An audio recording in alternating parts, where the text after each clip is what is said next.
Ya, jadi pemirsa, video ini diambil seorang bocah di Jalan Kalibata, ujung Kota Palangkaraya, Kalimantan Tengah, di mana seorang bocah sempat bertanya kepada salah satu orang yang baru saja keluar dari hutan. Bocah itu bertanya di mana titik apinya, karena ia melihat kobaran api di tengah hutan. Namun si bapak tadi mengelak dan menjawab tidak ada, dengan nada yang sedikit tinggi. Ternyata pemirsa, ketika kembali ke jalan raya, si bocah ini melihat apinya justru semakin besar di beberapa titik. Di mana, Mang? Apinya? Ada. Tadi ada, Mang, di situ. Ada. Enggak. Sementara itu, Polres Berau, Kalimantan Timur menangkap pria berinisial BS yang diduga sebagai pelaku pembakaran hutan. Pelaku membakar hutan di Kampung Kasai seluas 12 hektar lahan. Pelaku diduga sengaja membakar hutan untuk membuka lahan. Dari yang bersangkutan bahwa rencana pembukaan lahan tersebut dibakar dengan harapan dan tujuan untuk menyuburkan tanah dan akan ditanam tanaman sawit. Perkiraan lahan yang dibakar kurang lebih 12 hektar. Kemudian kerugian yang ditimbulkan ditaksir sekitar 1,2 miliar. Dari hasil penyelidikan kita, adakah indikasi keterlibatan dari perusahaan dari sektor perkebunan ini, Pak? Setelah kita kembangkan, untuk saat ini belum ada keterlibatan. Namun kita akan perdalam lagi dan akan kita gali. Sehingga kita harapkan betul-betul nanti apabila ada orang di belakang atau otak daripada yang memberikan perintah, kita bisa lakukan penindakan juga. Apakah Anda sudah melakukan pemanggilan sebagai saksi dari pihak perusahaan, Pak? Sudah, kita sudah lakukan pemanggilan. Kita sedang dalam. Siap, makasih. Di Kalimantan pemirsa, aksi pembakaran lahan juga terekam jelas kamera CCTV di Belitung Timur. Nah, dua orang yang berboncengan ini membakar lahan kering yang berada di tepi Jalan Flamboyan 3, Desa Padang, Kabupaten Belitung Timur. Usai menyulut lahan kering dengan api, mereka langsung meninggalkan api yang semakin membesar. Akibatnya, hutan dan lahan seluas 1.200 meter persegi hangus terbakar. Untungnya, petugas damkar dengan sigap memadamkan api sehingga kebakaran tidak semakin meluas.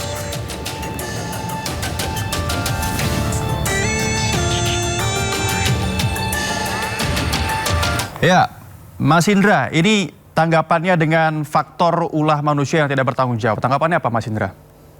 Ya, jika kita lihat dari video yang beredar gitu ya, emang ya kita juga tidak bisa melepaskan bahwasannya kebakaran itu ada ulah campur tangan manusia gitu ya. Akan tetapi memang kita untuk di Kalimantan Barat sendiri, kan kita juga banyak masyarakat adat yang masih menggunakan tradisi turun-temurun ya, membuka ladang dengan cara bakar gitu ya. Jadi kita juga tidak ingin masyarakat kita di Kalimantan Barat, masyarakat adat khususnya yang masih menggunakan kearifan lokal dalam membuka lahan itu ditangkap, kemudian dikambing hitamkan terkait situasi yang ada saat ini gitu ya. Jadi juga banyak pernyataan pemerintah yang menyalahkan aturan pembakaran lahan tidak lebih dari 2 hektar dan menyalahkan aktivitas peladangan yang selama ini menggunakan cara bakar dalam praktik-praktiknya gitu ya. Dan ini sebenarnya tidak kita inginkan sebetulnya. Ya kalau ada oknum yang membakar sengaja, kita juga mau lihat, juga mau tahu sebetulnya kepentingan oknum tersebut siapa sebetulnya. Terus kemudian siapa di baliknya sebetulnya. Dan ini sebetulnya harus dikejar oleh aparat penegak hukum gitu ya. Jangan sampai untuk di Kalimantan Barat sendiri, jangan sampai peladang-peladang kita kemudian yang disasar, kemudian yang ditangkap kemudian. Iya, Mas Indra, ini terkait masyarakat adat, apakah ada barrier ataupun juga ada batasan terkait berapa hektar lahan yang harus dibatasi? Ada nggak, Mas? Ya, dalam aturan Undang-Undang PPLH, kemudian memang kita ada aturan memang dilarang membakar, pengecualian untuk masyarakat adat yang masih menggunakan kearifan lokal dan cara-cara tradisional gitu ya. Itu tidak lebih dari 2 hektar dengan mengikuti prosedur yang sudah ditetapkan gitu ya. Jadi masyarakat adat sendiri membuka ladang itu secara gotong royong sebetulnya, Mas. Dan ini cara-cara yang sangat baik dan efektif yang dilakukan oleh masyarakat adat. Mereka membuat sekat bakar, mereka membawa peralatan lengkap untuk memadamkan api gitu ya. Saya rasa prosedur ini sudah diikuti masyarakat adat dalam melakukan pembukaan lahan. Jadi potensi untuk api membesar atau terbang ke lokasi lain itu sangat-sangat kecil gitu ya, karena dilakukan dengan cara yang sangat-sangat baik dan sangat-sangat mengikuti prosedur lah. Iya, Mas Indra, ini Wahli punya data nggak untuk perbandingan terkait penyebab kebakaran di Indonesia lebih besar karena faktor alam atau ulah manusia? Ya, untuk sekarang kita masih belum punya perbandingan data yang seperti itu, tetapi jika kita mau lihat faktornya, ya alam itu hanya sebagai pemicu sebetulnya. Tetapi kita mau lihat lagi sebetulnya, Mas, tata kelola dan kebijakan yang selama ini diberikan yang dilakukan oleh pemerintah, apakah sudah tepat dan apakah sudah mengakomodir kepentingan rakyatnya gitu ya. Kami rasa selama ini negara sudah gagal dan lalai gitu untuk memastikan rakyatnya terlindungi dari paparan asap, dan ya negara sudah lalai juga memastikan rakyatnya terlindungi gitu ya. Iya, ini untuk ganjarannya atau juga hukum yang berlaku bagi orang yang tidak bertanggung jawab membakar lahan ini apa, Mas, kalau boleh tahu? Ya, kalau untuk hukuman ya kita serahkan ke aparat penegak hukum lah ya, pastinya ya.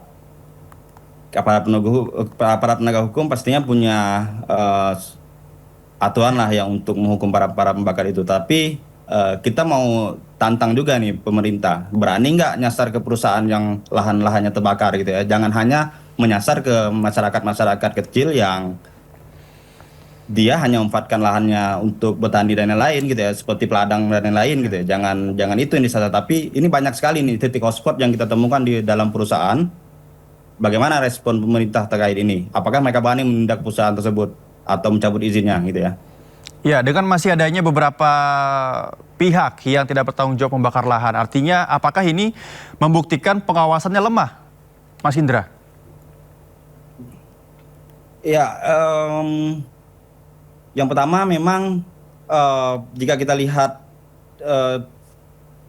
hingga hari ini sebetulnya, yang pertama memang pengawasan ya cukup lemah dari pemerintah gitu ya. Sama memang selain pengawasan lemah, pemerintah tidak pernah melakukan evaluasi terhadap perusahaan-perusahaan yang terbakar tadi sebetulnya. Evaluasi menjadi penting sebetulnya untuk dilakukan guys, karena temuan kita banyak sekali perusahaan-perusahaan yang tidak mematuhi mandatori yang sudah ditetapkan oleh pemerintah. Aturan-aturannya sudah jelas, PP 57 itu sudah jelas ada gitu ya. Kalau bukan di lahan gambut itu mereka harus mengatur tata kelola air dan lahan gambut di wilayah konsesi mereka, tetapi itu tidak pernah dilakukan. Pemantauan kita setiap tahun kita selalu melakukan pemantauan dan ya hasilnya kita tidak temukan ada kepatuhan yang dilakukan oleh perusahaan tersebut. Mas Indra, ini upaya dari Walhi terhadap isu karhutlah ini dan apa saja dan seberapa efektif upaya tersebut? Ya, yang pertama kita sekarang ada membentuk koalisi di Kalimantan Barat untuk penanganan karhutlah gitu ya. Saat ini teman-teman relawan juga sedang melakukan pemadaman api di lapangan gitu ya, karena kebakarannya masih sangat besar dan personil di lapangan juga masih banyak yang kurang gitu. Jadi kita mencoba menggalang dukungan untuk melakukan pemadaman api di lapangan. Ya, selain itu memang kita sekarang sudah menggalang donasi dan kita punya satu rumah aman asap untuk korban-korban yang memang ya untuk anak-anak, ibu perempuan lansia gitu ya, atau ibu-ibu hamil, kemudian korban yang punya riwayat penyakit itu ya, kita akan tampung di rumah aman asap kita untuk sementara.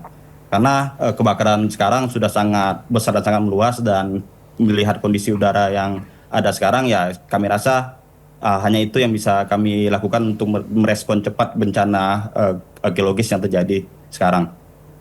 Ya, Mas Indra, ini terakhir saran bagi masyarakat ataupun juga pihak yang masih tidak bertanggung jawab membakar lahan, apa sarannya, dan juga terhadap pemerintah sarannya apa untuk kedepannya tidak terjadi karhutlah terulang, Mas Indra?